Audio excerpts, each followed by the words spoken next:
आपण ऐकत आहात जगद्गुरु तत्वदर्शी संत रामपालजी महाराज यांच्याद्वारे लिखित पुस्तक जगण्याचा मार्ग. विषय कर्मकांडाविषयी सत्यकथा. माझे म्हणजे संत रामपालदास यांचे पूज्य गुरुदेव स्वामी रामदेवानंदजी महाराज यांना वयाच्या 16व्या वर्षी पुन्हा महात्म्यांचा सत्संग ऐकून वैराग्य प्राप्त झाले होते. एक दिवस ते शेतामध्ये गेले होते. जवळच एक जंगल होते.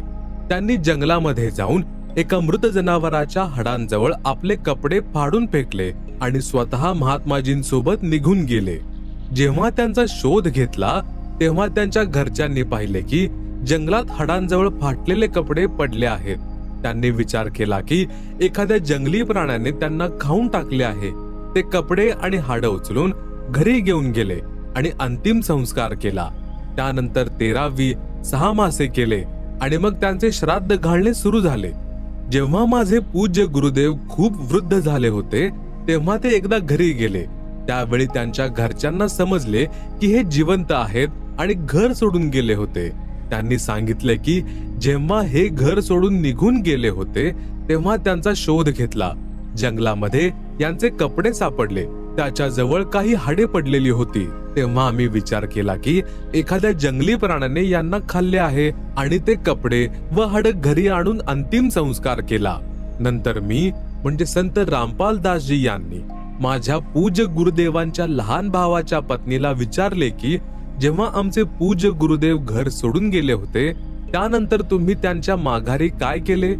तिने सांगितले की जेव्हा मी विवाह होऊन आले होते तेव्हा मला त्यांचे श्राद्ध घालत असल्याचे दिसले. मी माझ्या हातांनी त्यांचे जवळपास 70 श्राद्ध घातले आहेत. तिने सांगितले की जेव्हा घरामध्ये काही नुकसान व्हायचे जसे की म्हशीने दूध न देणे, सड खराब होणे, अन्य काही नुकसान होणे इत्यादी, तर आम्ही एखाद्या शहाण्या मांत्रिका किंवा ज्योतिषाकडे जायचो. तो म्हणायचा की तुमच्या घरी कोणाचा तरी निसंतान म्हणजे अविवाहित मृत्यू झालेला आहे.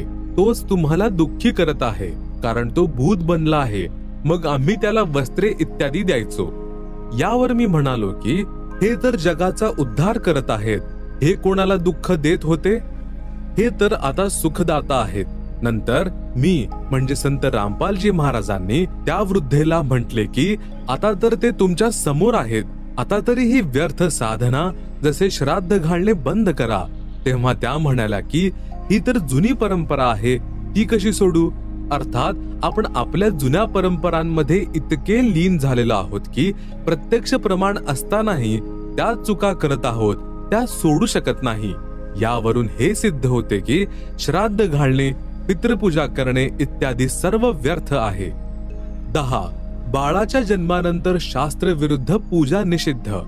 बाळाचा जन्म झाल्यानंतर 5वी पूजन वगैरे करू नये. सूतक विरधी कारणाने दररोज केली जाणारी पूजा, भक्ती, आरती, ज्योत लावणे इत्यादी बंद करू नये. या संदर्भात एक संक्षिप्त कथा सांगतो की एका व्यक्तीला लग्नानंतर 10 वर्षांनी पुत्र झाला. पुत्रप्राप्ती झाल्यामुळे त्याने खूप आनंदोत्सव साजरा केला. 20-25 गावांना गाव जेवणाचे आमंत्रण दिले आणि तिथे खूप गाणे वाजवणे झाले. अर्थात भरपूर पैसा खर्च केला. मग एका वर्षानंतर त्या मुलाचा मृत्यू होतो. नंतर तोच परिवार डोके आपटून विलाप करतो आणि आपल्या भाग्याला दोष देतो. म्हणून कबीर साहेब आपल्याला सांगतात की कबीर, बेटा जाया खुशी होई, बहुत बजाए थाल, आना जाना लग रहा जो किडी का नाल. कबीर, पतझड़ आवत देख कर बन रोवे मन माही, ऊंची डाली पात थे अब पीले हो जाही. कबीर, पात झड़नता यूं कहे सुन भई तरुवर राय, अब के बिछड़े नहीं मिला न जाने कहां गिरेंगे जाय. कबीर, तरुवर कहता पात से सुनो पात एक बात, यहाँ की या है रीति है एक आवत एक जात. 11. धार्मिक स्थळी जावळ काढणे निषिद्ध. कोणत्याही धार्मिक स्थळी बालकाचे जावळ काढण्यात जाऊ नये. जेव्हा केस वाढतील तेव्हा कापून फेकून द्या.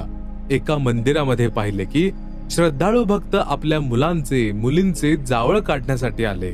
तेथे उपस्थित न्हाव्याने बाहेरच्या दरापेक्षा तिप्पट पैसे घेतले आणि एक कात्रीभर केस कापून माता पित्यांना दिले. त्यांनी श्रद्धेने मंदिरामध्ये अर्पण केले. पुजाऱ्याने ते एका पिशवीमध्ये टाकले. रात्री उचलून दूर एकांत स्थानावर फेकून दिले. ही केवळ नाटकबाजी आहे. मग नेहमीप्रमाणे स्वाभाविक पद्धतीने केस कापून स्वतः बाहेर का टाकू नये? परमात्मा नाम जपाने प्रसन्न होतो, पाखंडाने नाही. 12. हुंडा घेणे तसेच देणे निषिद्ध. नामदीक्षा घेतल्यानंतर हुंडा द्यायचा नाही आणि घ्यायचाही नाही. 13. आत्मकल्याणासाठी नामदीक्षा घ्या. नाम उपदेश केवळ दुःख निवारणाच्या दृष्टिकोनातून घेऊ नये, तो आत्मकल्याणासाठी घ्यायला हवा. त्यानंतर नाम जपाने सर्व सुख आपोआपच येतात. कबीर, सुमिरन से सुख होत है, सुमिरन से दुख जाए. कहे कबीर सुमिरन किए, साई माही समाय. 14. व्यभिचार निषिद्ध. परस्त्रीकडे माता, कन्या, बहीण या दृष्टीने पाहायला हवे. व्यभिचार महापाप आहे. जसे गरीब परद्वारा स्त्री का खोले, 70 जन्म अंधा हो डोले. सुरापान मध्य मांसाहारी, गमन करे भोगे पर नारी. 70 जन्म कटत है शीशम, साक्षी साहिब है जगदीशम. पर नारी ना परसियो, मानो वचन हमार. भवन चतुर्दश तास सिर, त्रिलोकी का भार. पर नारी ना परसियो, सुनो शब्द सलतन. धर्मराय के खंभ से अर्धमुखी लटकन. 15. निंदा ऐकणे व करणे निषिद्ध. आपल्या गुरूंची निंदा चुकूनही करू नये व ऐकूही नये. ऐकू नये म्हणजे जर कोणी आपल्या गुरुजींविषयी व्यर्थ अयोग्य बोलत असतील तर आपण त्यांच्याबरोबर भांडायचे नाही. उलट असे समजावे की ते कसलाही विचार न करता बोलत आहेत, म्हणजेच खोटे बोलत आहेत. गुरु की निंदा सुने जो काना, ताको निश्चय नरक निदाना. अपने मुख निंदा जो करही, शुकर श्वान गर्भ में परही. निंदा तर कोणाचीच करायची नाही आणि ऐकायचीही नाही, भलेही ती सामान्य व्यक्ती का असेना. कबीर साहेब म्हणतात की तिनका कबहू न निंदिये, जो पावतले हो. कबहू उठ आखिन पडे, पीर घनेरी हो. 16. सत्संग ऐकणे तसेच सेवा करणे अनिवार्य आहे. वेळ मिळतात सत्संगला यायचा प्रयत्न करावा, पण सत्संगामध्ये नखरे म्हणजेच मान बढाई करण्यासाठी येऊ नये. स्वतःला एक आजारी व्यक्ती समजून यावे. जसे आजारी व्यक्ती कितीही श्रीमंत असो, उच्च पदवीधर असो, जेव्हा तो रुग्णालयात जातो तेव्हा त्या व्यक्तीचा उद्देश केवळ रोगमुक्त होणे हाच असतो. जेथे डॉक्टर झोपायला सांगतील तेथे झोपतो, बसायला सांगितले की बसतो, बाहेर जाण्याची सूचना मिळाली तर बाहेर जातो, पुन्हा आत येण्यासाठी आवाज आला तर चुपचाप आत जातो. अगदी याच प्रकारे तुम्ही जर सत्संगाला येत असाल तर तुम्हाला सत्संगाला येण्याचा लाभ मिळेल, अन्यथा तुमचे येणे निष्फळ आहे. सत्संगामध्ये जेथे बसण्यास मिळेल तेथे बसावे. खायला जे मिळेल त्यास परमात्मा कबीर साहेबजींच्या कृपेचा प्रसाद समजून प्रसन्न चित्ताने सेवन करावे. गुरुदर्शनाने खूप लाभ प्राप्त होतात. कबीर परमेश्वरजींनी म्हटले आहे की कबीर संत मिलन को चालिये, तज माया अभिमान. जो जो कदम आगे रखे वो ही यज्ञ समान. कबीर संत मिलन को जाइए, दिन में कई कई बार. आसोज के मेह जो घना करे उपकार. कबीर दर्शन साधु का, परमात्मा आवे याद. लेखे में वो है घड़ी, बाकी के दिन बाद. कबीर दर्शन साधु का, मुख पर बसे सुहाग. दर्श उन्हीं को होत है जिनके पूर्ण भाग. 17. गुरुजीं समान कोणासही महत्व देऊ नये. जर एखाद्या ठिकाणी पाठ किंवा सत्संग सुरू असेल अथवा तुम्ही असेच गुरूंच्या दर्शनासाठी जाता तर सर्वप्रथम गुरुजींना दंडवत म्हणजे लांब झोपून प्रणाम करायला हवा. त्यानंतर सद्ग्रंथ साहेब व प्रतिमा, जशा की कबीर साहेबांची प्रतिमा, गरीबदासजींची, स्वामी रामदेवानंदजी व गुरुजी यांच्या प्रतिमांना प्रणाम करावा, ज्यामुळे फक्त भावना बनून राहील. मूर्तीपूजा करायची नाही, केवळ प्रणाम करणे हा प्रकार पूजेत येत नाही. ते तर भक्ताची श्रद्धा राखण्यासाठी मदत करतं. पूजा तर फक्त गुरु व नाम मंत्राची करायची आहे, जी पार करणार आहे. कबीर गुरु को तजय भजे जो आना, ता पशुवा को फोकट ज्ञाना। कबीर गुरु गोविंद दोऊ खड़े, काके लागू पाए, बलिहारी गुरु आपने, जिन गोविंद दियो मिलाए। कबीर गुरु बड़े है गोविंद से, मन में देख विचार, हरि सुमरे सो रह गए, गुरु भजे होए पार। कबीर हरि के रूठता गुरु की शरण में जाए, कबीर गुरु जय रूठ जा, हरि नहीं होत सहाय। कबीर सात समंदर की मसी करूं, लेखनी करूं बनी राय, धरती का कागज करूं, तो गुरु गुण लिखा न जाए। 18 मांस भक्षण निषिद्ध, अंडे मांस भक्षण व जीव हिंसा करायची नाही हे महापाप आहे। जसे कबीर साहेबजी महाराज व गरीबदासजी महाराजांनी सांगितले आहे, कबीर जीव हने हिंसा करे प्रकट पाप सिर होय, निगम पुनि ऐसे पाप ते भिस्त गया नहीं कोय। कबीर तिल भर मछली खाकर कोटि गौ दे दान, काशी करौत ले मरे तो भी नरक निदान। कबीर बकरी पाती खात है ताकि काढ़े खाल, जो बकरी को खात है तिनका कौन हवाल। कबीर गला काटी कलमा भरे, किया कहे हलाल, साहिब लेखा मांगसी तब होसी कौन हवाल। कबीर दिन को रोजा रहत है, रात हनत है गाय, यह खून वह वंदगी, कहूं क्यों खुशी खुदाए। कबीर कबीरा तेई पीर है, जो जाने पर पीर, जो पर पीर न जानी है, सो काफिर बेपीर। कबीर खूब खाना है खिचड़ी, माही परी टुकलौन, मांस पराया खाए के, गला कटावे कौन। कबीर मुसलमान मारे करद सो, हिंदू मारे तरवार, कहे कबीर दोनों मिली, जय है यम के द्वार। कबीर मांस आहारी मानव, प्रत्यक्ष राक्षस जानी, ताकि संगति मति करे, होई भक्ति में हानि। कबीर मांस खायते ढेड़ सब, मद पीवे सो नीच, कुल की दुर्मति पर हरे, राम कहे सो ऊंच। कबीर मांस मछलियां खात है, सुरापान से हेत, ते नर नर के जाएंगे, माता पिता समेत।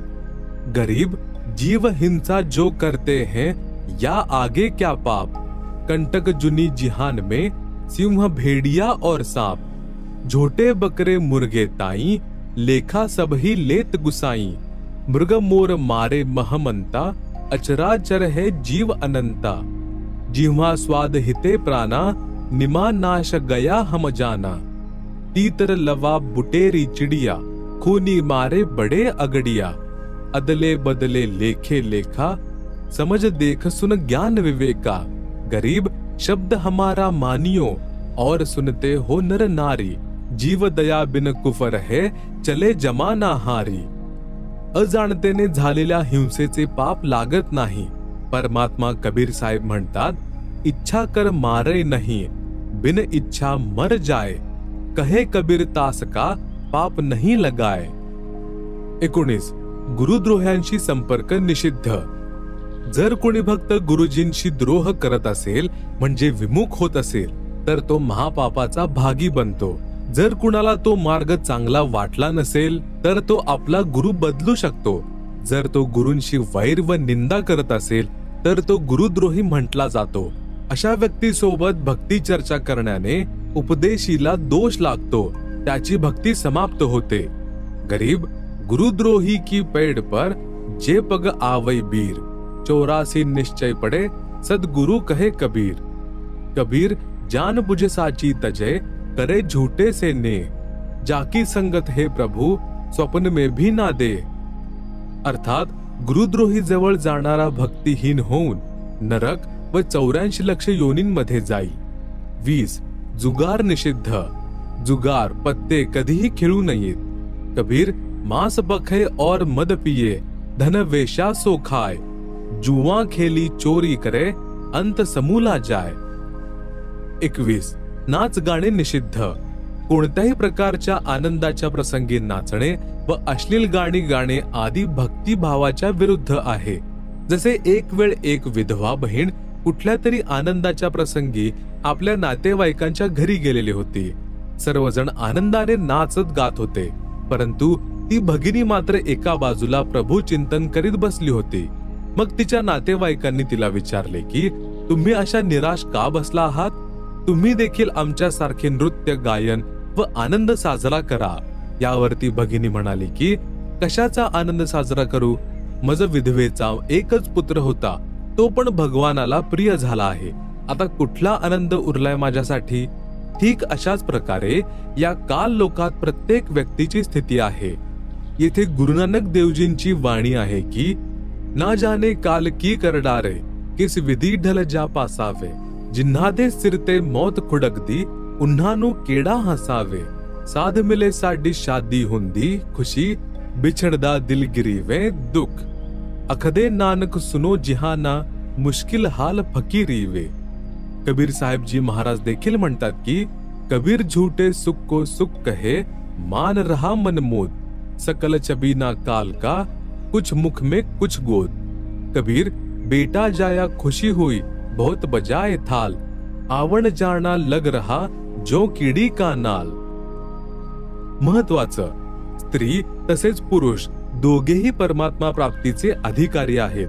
स्त्रियांनीही मासिक धर्म म्हणजे मासिक पाळीच्या दिवसांमध्येही आपली दैनंदिन पूजा, ज्योत लावणे इत्यादी बंद करू नये. नाही एखाद्याच्या मृत्यूच्या अथवा जन्माच्या वेळीही दैनिक पूजा कर्म बंद करायचे आहेत. टीप: जो भक्त या 21 सूत्रीय आदेशांचे पालन करणार नाही त्याचे नाम समाप्त होऊन जाईल. जर अजाणतेपणाने एखादी चूक झाली असेल तर ती माफ होते आणि जर जाणून बुजून चूक केलेली असेल तर तो भक्त नामरहित होतो. यावर उपाय हाच आहे की गुरुदेवजींकडे क्षमा याचना करून पुन्हा नामोपदेश घ्यावा लागेल. कृपया पुढे वाचा त्या भक्तांच्या आत्मकथा ज्यांनी शास्त्रविरुद्ध साधना सोडल्या, उपरोक्त नियमांचे पालन करून किती सुखी झाले आहेत आणि पूर्वी सर्व लोकवेद आधारित पूजा करून देखील महादुःखी होते. लेखक संत रामपाल दास महाराज, सतलोक आश्रम, बरवाला, जिल्हा